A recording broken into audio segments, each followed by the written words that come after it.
Bonjour à tout le monde. Les Kamba guerre de l'Est, les Kamba développement à Congo, ma baigne sur les gars à Congo. Est-ce que t'as les musiciens à Bissau? Est-ce que t'as les Fali Ipupa? Est-ce que t'as les Ferregola? Et t'as les Kofi Olomide? Et t'as les Jean Goubal? Les Kamango ya Congo. Pourquoi Batouba s'acharnera sur les musiciens? Parce que les musiciens, sont responsables, il y a quelque chose dans ma besoin les Congo. Parce que ma camion se zobe dans la Congo. Parmi les musiciens bazali. Mingi toyo kaka, nalobaka batu babomi Congo, eza ba politiciens, ba pasteurs, na ba musiciens. Est-ce que c'est vrai? Analysons.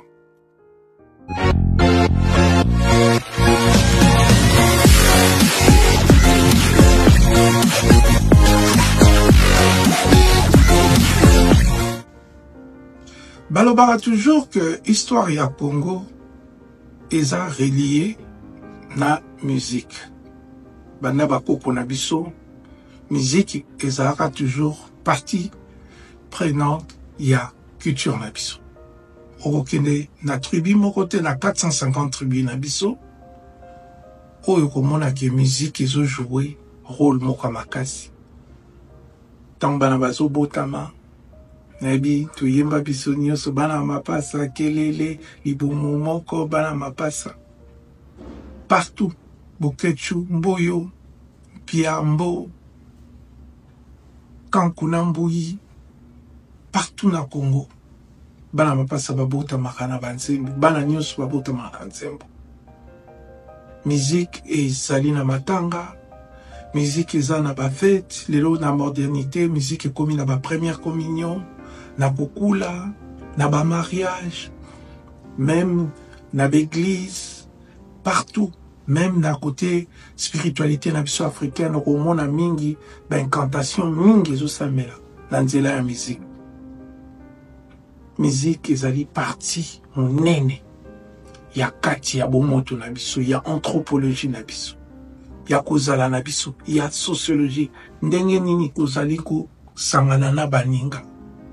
Et puis même la psychologie. Tam susu, moi si aboyo, tous en associé au yoka musique. Tam susu, le yoka ni sepoko moko boye, soko kanisi, nze mwana tango ebimaka nazara na classe boye. Kofi Olomide, tango bimisaka l'homme de la rue, nazala ko kende classe boye. Ba camarade nanga ezalaka boye. Nyoswana, ezali musique na katia culture na biso. Ti te kokola na tangwa ba période avant indépendance tomoni adu elenga asali nzembo moko eko kubangisa mindele atandele mokili kobatka ti ba menacer ye même ba kotisi makala bakangi ye pona nzembo wana bimisaki atandele mo miziki kobaluka te komona l'indépendance te komona na période ya indépendance. Tangu ba père indépendance Kasavubu Lumumba na baike bakei pona kozwa indépendance na biso bazaki accompagné na ba artiste Grand Calais Viki Longomba basali nzembo kitoko mibale ya kitoko indépendance cha na table ronde indépendance cha tozwiye nzembo wana ekoma kobetama ekomaki hymne ya ba indépendance. Il y a des pays africains. Donc, musique et quoi accompagner par politiciens. Nabitumba. Natangwana, Grand Calais, à Bangakite, que ba Belge, Tamsuba Silkilae, Viki Longomba, à Bangakite, Tamsu soit perdre, ba avantage aux Akinango. Mais ba Sanganaki, na ba politicien et Tumba, Oyo, Bazaki Yango, yako libérer Mboka. Tu vois comment musique, est toujours. Kotambola, à côté, il y a peuple congolais, Nabitumba nae, Nabamawa nae, Nakosepela nae, partout, musique et zozala. Après indépendance, c'est comme on a que musique est commis sous ma kasi, na katia culture congolaise. Musique kutu, africaine, Congo est commis le la berceau, ya rumba. Tomoni ba grand, ya minene. lokola ba saxophoniste ya Cameroun Manu Dibango ba Yulu Mabiala ya Brazzaville bango nyonso bakomi ko se concentrer mingi na Kinshasa pona ko perfectionner rumba to moni génération ya après koya Luambo Makiadi Taboulé ba génération na nyonso bakomi ko beta musique et komi ko kende bipai na Afrique musique eza toujours na Congo. Mais en 1965, le 24 novembre 1965, président Mobutu Aïkoya, et quelques années plus tard, Aïko a instauré Oyotobengi dictature. Alors la relation entre musique na pouvoir et Kobon Wanamwa Mouké. Tokomoyoka Babilo Kolokola orchestre présidentiel. C'est-à-dire, les musiciens au Bazaki na faveur. Il y a gouvernement, il y a présidence de la République. Tomoni par exemple Taboulé à Kyokobe Taba Olympianaye. Sous le sponsor, il y a Maréchal Mobutu qui, pour lui, il rêvait d'une grande visibilité pour le pays. Alors, Azaïko sponsorisé. Et plus tard, tu as comme on a orchestre local OK Jazz, Zaïko Langalanga pe bazui ba dénomination on a orchestre présidentiel. Voilà un peu. Et le problème est que maintenant que la relation entre la musique et le pouvoir est commis, il y a ba subordonné, ba musicien ba commis plus que chanter na gloire, il y a bateau bazabo konti. Tout le monde ba propagande, il y a bombo kolo combat nambanda ka viva la musique à Kiko Beta. Tout le monde ba nzembo eza kobima pour la gloire ya Mobutu. Ya biso candidat Mobutu c'est ba komi ko yemba partout pour kokumisa. Alors on attend wana musique et commis qu'on s'est désocialisé en termes ya komona ba problème ya peuple. Et peut-être c'est ça l'héritage que nous avons jusqu'à aujourd'hui. Les musiciens, c'est-à-dire que ba performaka, soko futi mbongo, baza na ba tachete na ba client na bango, basala kango kaka po na mbongo. Donc chaque fois que ba problème eza na mboka, yanzala, to mauvaise gouvernance, mboka ezo gérame mabe, ba musicien bazwaki posture wana to postula il y a Basi Ndumba. Balobi bango bayeka kopesa elengi, bango bazali kolo, bango bazaboye, mais makambo etali souffrance à mboka etali bango esusu te. Et toyo komona dans un premier temps ba kombo ya ba politicien ekomi kobima na banzembo lokola ba dédicace autozobenga ba lancement libanga bakomi kotanga bakombo ya ba politicien liboso ezalaki bazo utiliser ba surnom ou bien ba nom caché lokola Matebu Marie-Thérèse Bumba bakoloba jamais Marie-Thérèse Bumba bakobomba lokola mutu kombo boye bakolingo tanga kombo engambe dote bakoloba teke mokolo wa pombo bakoloba engambe odo otala mutu boye kashama babenge cache ozomona ezaki na soni ko bimisa kombo ya mutu boye mais eko koma un moment ezaki sous la sonité bakomi kotanga bakombo même bateau bayibi bambongo ou basa soupçonné baza allégé que bayibi bambongo bakomona bango ezobima na banzembo bakomona bango bazoyemba bango yango na monaki na moment o batu ya poto ba combattant basilikaki babi mais non bino ba musicien bozotanga bakombo ya batoyo bazobebisa mboka. Et c'est ça que nous avons eu la réponse que bango balobi non bango biso to sa Basi Ndumba biso soko bensinga mariage na ena beti na komitu na tembongo no uti wapi osala kanini oyibi nini bango bazaki na attitude wana. Voilà héritage o ekiti lelo na génération na zolo bana lombango poto kumelate ekiti na génération o bazo régner pour le moment na tête nango Ferrego la Fali Poupa Kofi Olomide se maintient encore Et les autres, Inosbi, et les autres, Gaz Mawete, les autres, Oyo, bazo ça la fierté et la musique na biso lelo. Donc pour na bango, il faut pas que mon angle mususu et na yo kango et pas musicien moko. Ezali très important to pe sarape mato ina ba doléance na bango. Pour bango ba lobi ke bino bozo tinda biso to loba. So ba bomi biso. Taba o bo ba lobi ba boma bango. Bon biso ba musicien surtout lobby. Donc chers amis, dans le contexte à Congo, que nous avons courage à contre le gouvernement et remettre la yo ba ennui et remettre pas problème.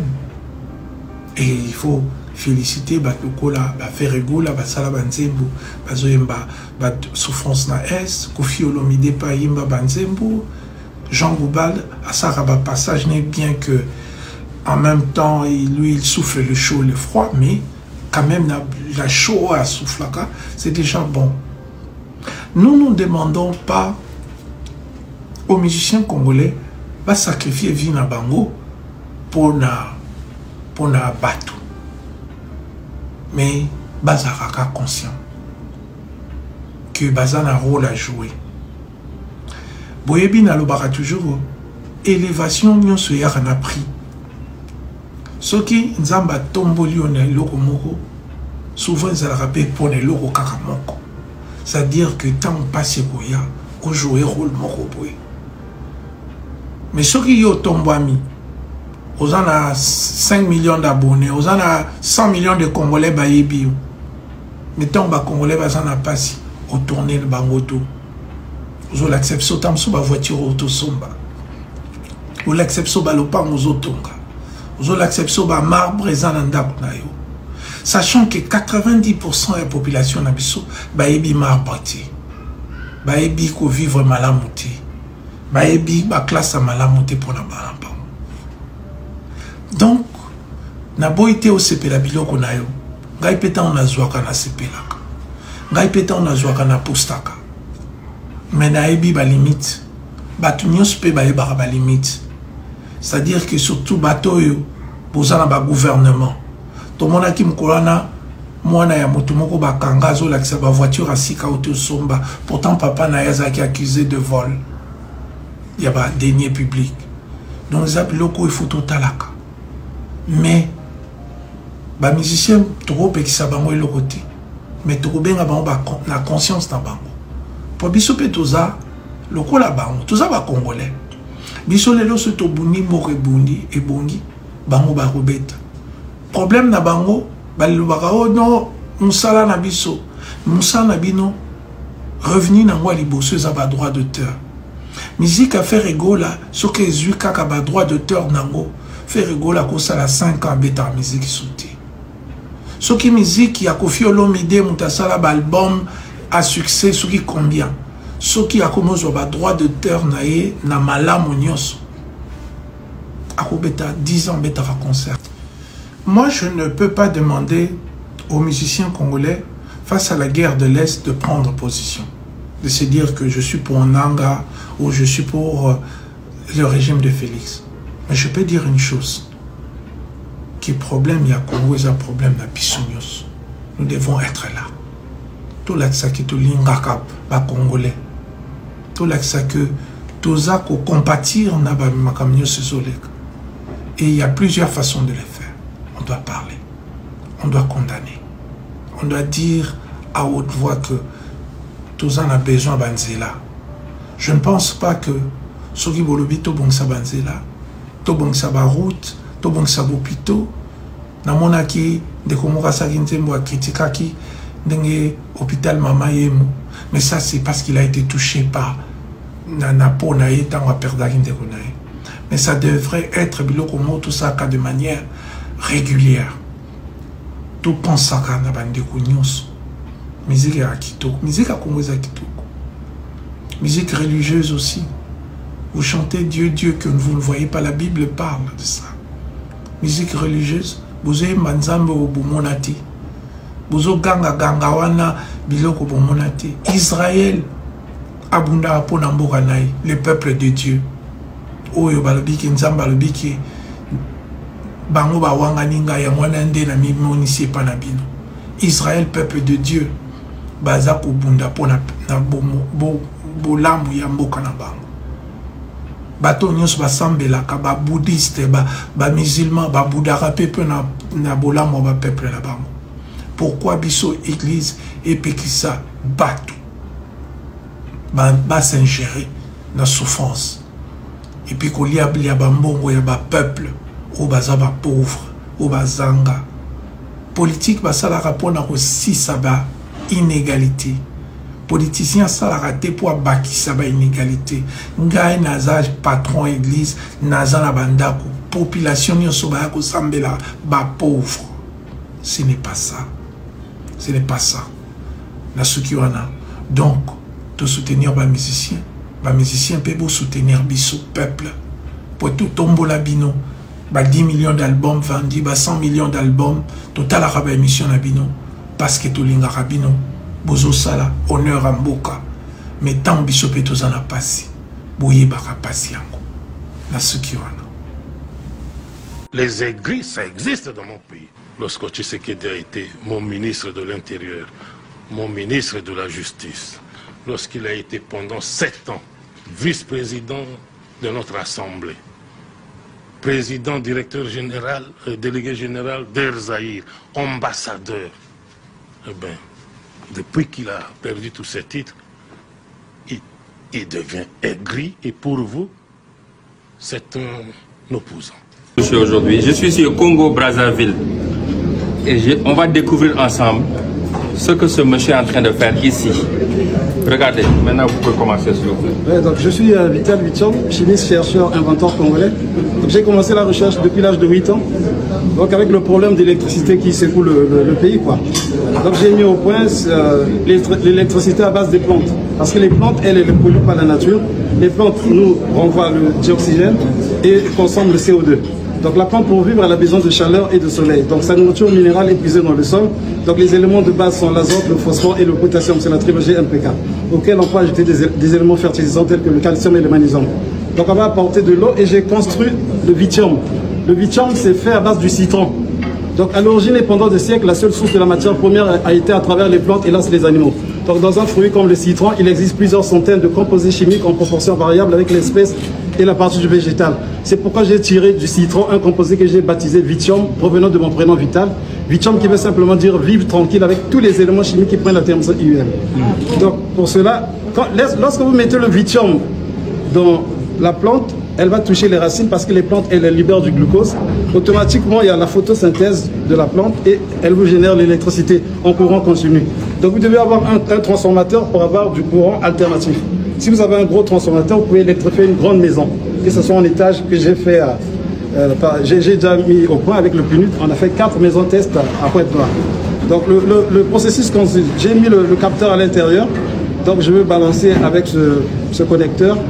Ici, la sortie, le courant ne peut pas électrocuter, c'est le courant continu comme le courant de la batterie ou bien de la pile électrique.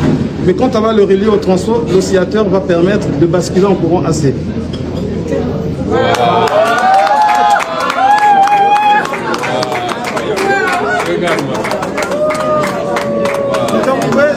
Si vous voulez électrifier des maisons, il vous faut avoir, si vous avez 2 arbres chez vous, bien un arbre, vous électrifiez la maison 24 sur 24. Tant que la pousse. Ouais, contact, ouais. Et vous avez appris ça? Je suis chimique, c'est l'inspiration qui me comme ça. J'ai fait les cloches. Ah ouais, merci. Et vous applaudirez ça, il faut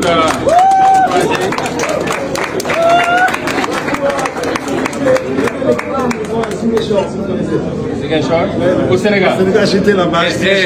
Il est venu au Sénégal, au sud du pays, à Ziguinchor, électrifier une maison. Aujourd'hui, l'Afrique a 600 millions de personnes qui vivent dans le noir. Et on a des génies comme ça. Mais comme je dis toujours, l'Africain ne sait pas créer des champions. On sait tuer les champions. Et ça, c'est un champion qu'on doit soutenir ici à partir du Congo pour nous aider partout dans ce continent.